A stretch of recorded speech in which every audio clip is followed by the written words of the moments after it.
Hi guys, everyone, madlang people, magandang umaga ho sa inyo ulit. So nandito nga ho ulit tayo sa TESDA QC.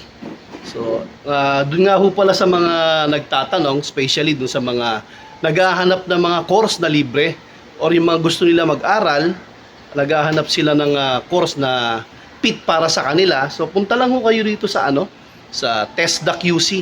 Dito lang ho to sa may Barangay Doña Imelda, Butuan na Street. So dito makikita nyo ho rito yung mga fit para sa inyo na course, yung mga gusto ninyong course. So nandito lang ho, ang babait pa ho ng mga empleyado nila rito, which is napaka-cooperative po pagdating sa mga kliyente. So yun lang po, napasyal lang ulit tayo dito kasi kumuha lang ho tayo ng documents about sa school. So kasi marami ho kasi nagtatanong ng mga student, no? Especially pagka mga gusto mag-aral ng TESDA. Halos lahat ngayon ata dapat nakapag-NC2 ka, di ba? So dito, magtatanong ka lang ano yung gusto mong course, bibigay sa yung listing about dun sa course na napili mo. So punta na ho kayo. Andito naman po yung mga employees nila nakataka, standby, waiting po sa mga lahat ng mga nagtatanong. And then lahat sila magbibigay ng information about sa details.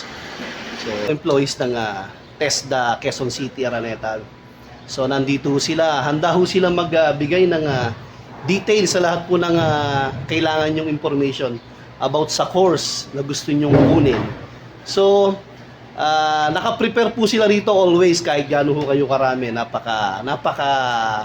Napakabait po ng mga employees dito ng TESDA QC. So kung makikita ninyo, with always smile po sila lagi. Kahit wala pa yung tao, naka-smile lang ho sila. So ganun ho sila kababait kung makikita ho ninyo. So yun po si Ma'am Judith kasi Ma'am Janet. So magandang umaga po sa inyo. Morning po. Morning po, Ma'am. Good morning. Salamat po. Hindi hanggang dito na lang po ulit. God bless.